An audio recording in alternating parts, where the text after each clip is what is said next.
지난 2015년 10월 이후 2년 10개월 만이죠. 금강산에서 열리는 제21차 남북 이산가족 상봉 행사가 이제 하루 앞으로 다가왔습니다. 방북에 앞서 이산가족들은 사전 집결지인 강원도 속초에 모여서 내일을 기다리고 있습니다. 취재기자 연결합니다. 지환 기자.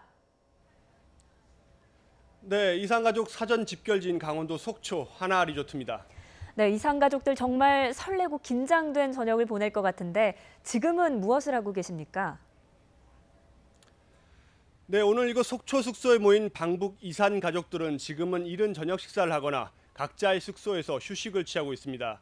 방북을 위한 교육 역시 오후 5시 반쯤에 모두 끝났습니다. 이에 앞서 92살 송영부 할머니가 마지막으로 도착을 하셨습니다. 그래서 이번에 북으로 향하는 1차 방북단 89명 전원이 모두 등록을 마쳤습니다. 특히 북측 며느리와 손녀를 만날 예정인 최고령자 101세 백성규 할아버지가 인상 깊었는데요. 아주 정정한 모습으로 언론 인터뷰에 응하는 모습이셨습니다. 하지만 고령의 이산가족들 휠체어 의지할 만큼 몸이 쇠약해진 분들이 많았습니다. 의료진 진찰을 받는 분이 계셨고요. 북측 가족에게 전달할 앨범을 만들기 위해서 사진을 찍는 모습이라든가 보청기 대여 창구도 이산가족 상봉 행사 전에 볼 수 있는 이색적인 모습이었습니다. 죽기 전에 아버지를 한 번이라도 상봉할 수 있도록 해달라는 피켓시한 아들의 모습도 있었습니다. 이제 하룻밤만 더 보내면 65년 가까이 꿈에서나 그리던 북측 가족을 만나게 되는데요. 내일부터 2박 3일간 이어지는 이산가족 1회차 상봉은 북측 주관하에 우리 측 방문단이 북측 가족을 만나는 방식으로 이루어집니다.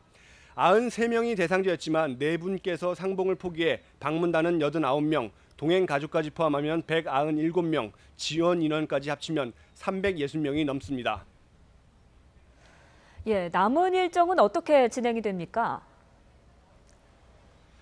네, 이제 각자 숙소에서 편안하게 하루를 마무리하게 됩니다. 특히 이번에 방북하는 이 방북 이산가족들은 열의 9은 80살 이상 고령자십니다. 긴장감 때문에 평소 이 과거에는 찾지 않던 이산가족들이 소화제를 밤에 찾는 분이 많으셨다고 합니다. 때문에 저녁 식사 뒤에는 의료진이 숙소를 돌며 검진할 예정이고요. 내일도 의료진과 소방인력이 방문단과 동행해 방북합니다. 이산가족들은 내일 오전 8시 반을 전후해서 남북 출입사무소가 있는 강원도 고성으로 이동하게 됩니다. 국도 7호선으로 50km 정도 1시간쯤 걸리는데요. 그곳에서 방북 절차를 밟습니다. 특히 이번 상봉에서는 거동이 불편한 어르신의 경우 버스 안에서 출입 심사를 받을 수 있도록 했습니다. 상봉단의 이동 시간이 다소 줄어들 것으로 보입니다. 남북 상봉 가족들은 개별적으로 점심 식사를 한 뒤 내일 오후 3시죠. 단체 상봉을 시작으로 사흘간 6차례 11시간 동안 헤어졌던 가족을 만납니다. 지난 4.27 판문점 선언으로 성사된 이번 이산가족 상봉행사는 2015년 10월 이후 약 3년 만에 열리는 건데요. 지난 한 달간 면회소나 온정각 등 상봉 장소라든가 금강산 호텔, 외금강 호텔 같은 식당과 숙소에 대한 보수 공사가 진행되기도 했습니다. 이산가족 상봉은 1, 2차로 나눠 이루어지는데요. 우리 측에서 주관하는 2차 상봉은 1차 방문단이 복귀한 이후인 24일부터 2박 3일 동안 1차와 같은 장소, 같은 방식으로 이루어집니다. 지금까지 강원도 속초 하나리조트에서 YTN 지환입니다.